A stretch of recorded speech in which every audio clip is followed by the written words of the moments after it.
For this conversation, I have joining me in the studio an economic analyst, Femi Onakanrenan. And also joining in the discussion will be Professor Izilien Agbon, also an economist from Texas. Gentlemen, good evening to both of you. Good evening, madam. Good evening.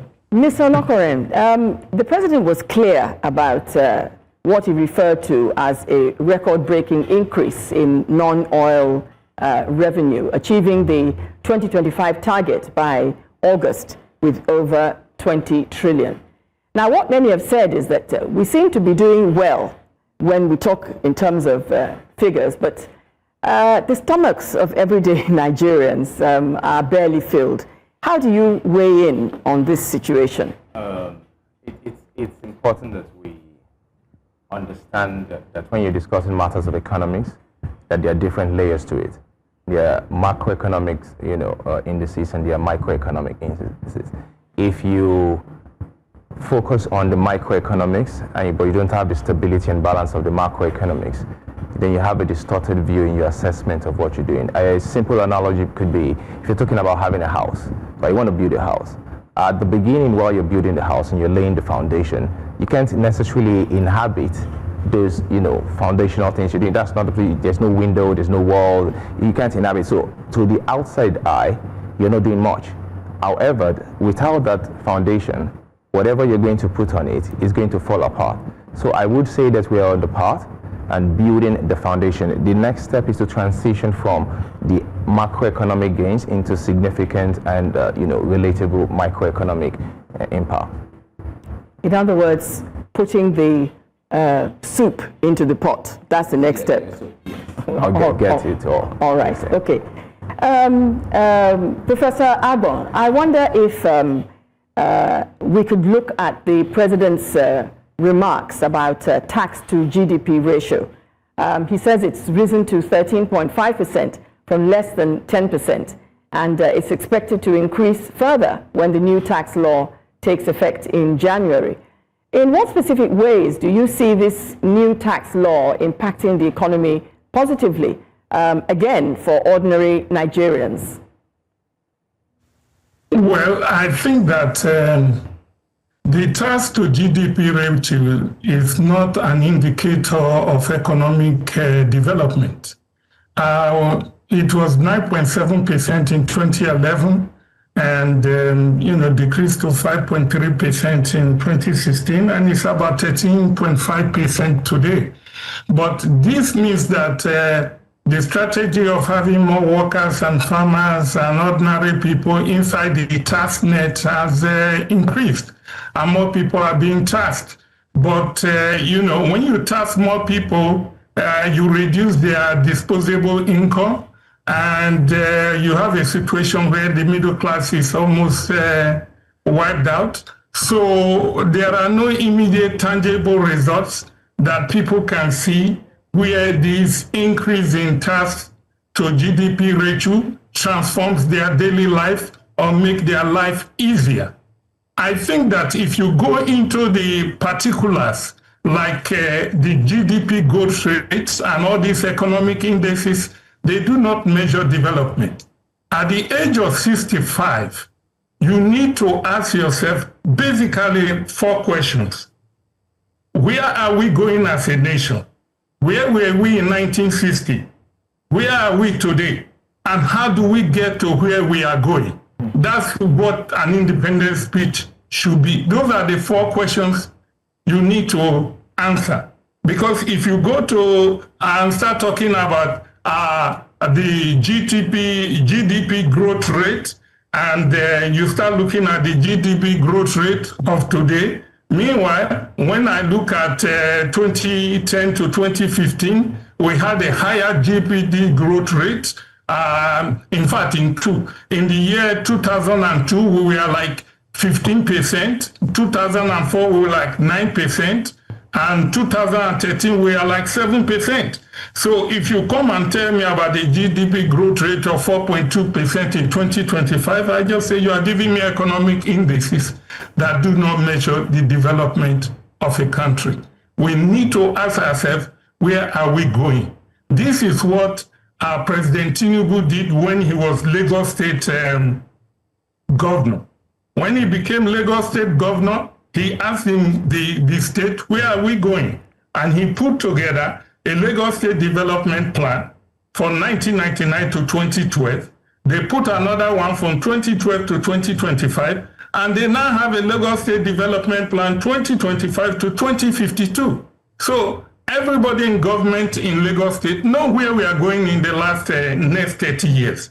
But for Nigeria, we stopped development plans in 1985. Since then, we've been having rolling plan.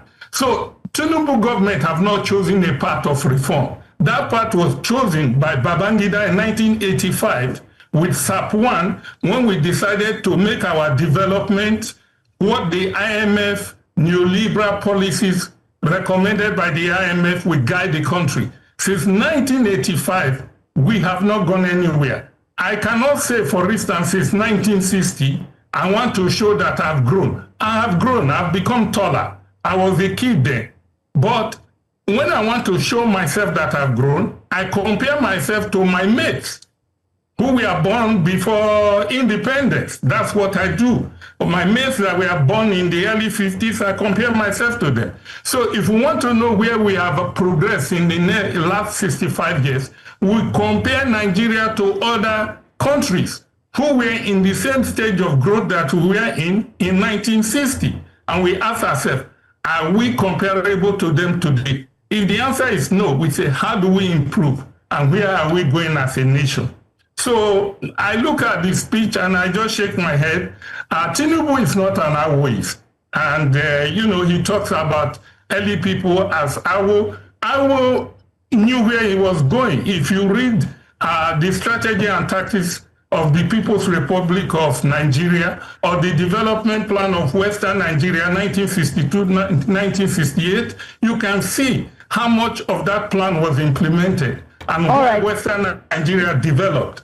And if you look at Lagos State under Tinubu and all the governors, you can see, even if they only implemented 50% of those plans, everybody knew where you were going, Professor, and what we were doing. Since we'd like you to just hold on to that thought, please. We have been following IMF policies. We need to take a quick commercial break now, Prof. Thank you very much for your thoughts.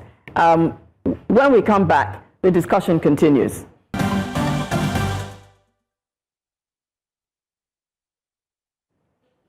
Welcome back. We're taking a look at Nigeria's economy as the country marks 65th independence anniversary. Let's begin with Mr. Onakanrenan. Prof said a lot of things, and from the way he spoke, it was more a case of the more you look, the less you see. What's your comment about his thoughts? Okay, so I feel that number one, we need to be contextual when we're doing analysis, and then as an economist, we should stick with the data. What's the data saying? So if we're talking about the economy under this administration, it will be misleading to be talking about Nigeria at 65 because this administration was not in charge of Nigeria since 1960. So we can only review what is before us for this administration and where we were in the trajectory the country is going. So for me, I don't think that sounds a bit sentimental because it does not address the issue that's on ground. We also cannot discount the many challenges we have as a country from 1960, the civil war, the military regimes, that failed different policies, the subsidy regimes, the corruption. We can't eliminate them and say it never happened. All those things contributed to our stunted development. So we cannot, in all sincerity, as it were, to just equate it. Now, what's the data saying as of now? The data is saying that our foreign reserves increased. What does it mean? It means that our fiscal policy handlers have more flexibility, right, in terms of negotiating stuff and putting a balance in the economy. We have less exposure. What's what's it called, data saying? It's saying that our foreign exchange that used to be very unstable is now stable, right? You can have a fair view with little disparity between what the black market, the powder market is doing and what the official market rate is doing. And then you can make a plan, right?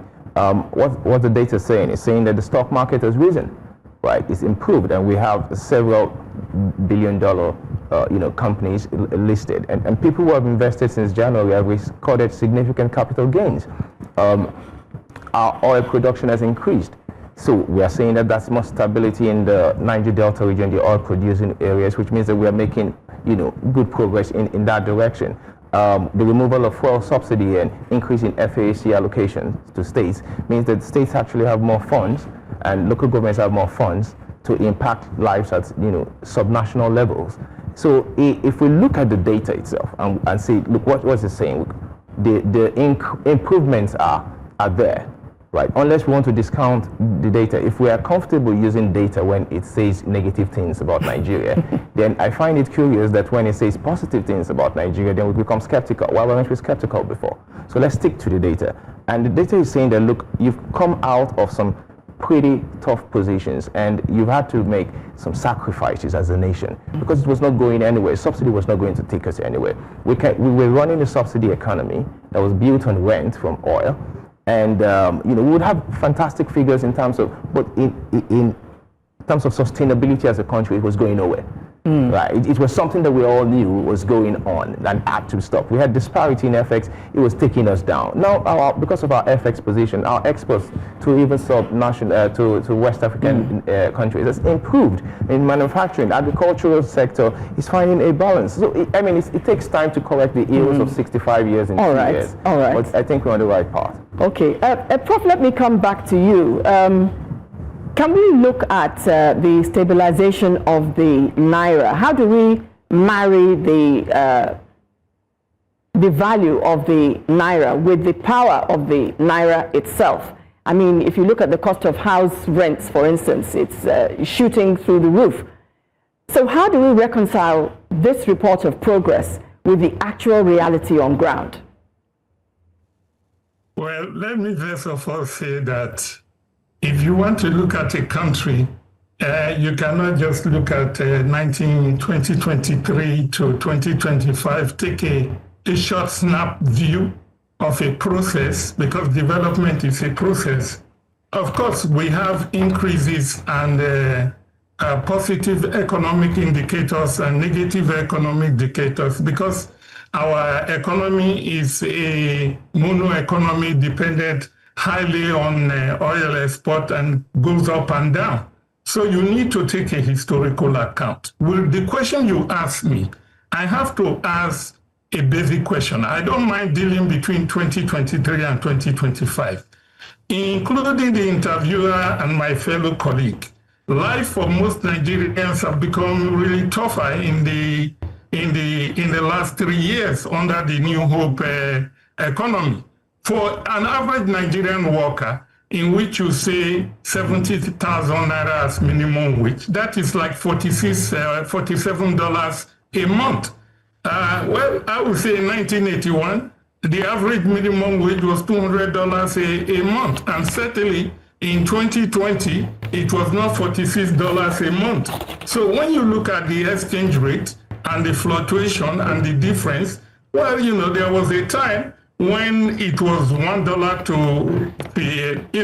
54 cents in 1980, or at least $1 to 370, 360 in 2015 or 2019. Prof, I'm sorry, I will have to interject because we're running out of time. What I say is this. Yes, could you kindly round up? Thank you. Yes, if your goal is to reduce the distance between the black market and the official rate, you have to look at the impact of that monetary policy on the everyday life and the purchasing power of 95% of Nigeria. You cannot say you are balancing the exchange rate at the expense of destroying the middle class and driving the working class into a state of penury. This is not development. This is IMF theoretical neoliberal economic framework. And other countries that rejected them, Malaysia, China, that were in the same stage we were 20 years ago, are way ahead of us. Thank you very much, Prof. Gentlemen, you have opposing views but they're welcome nonetheless.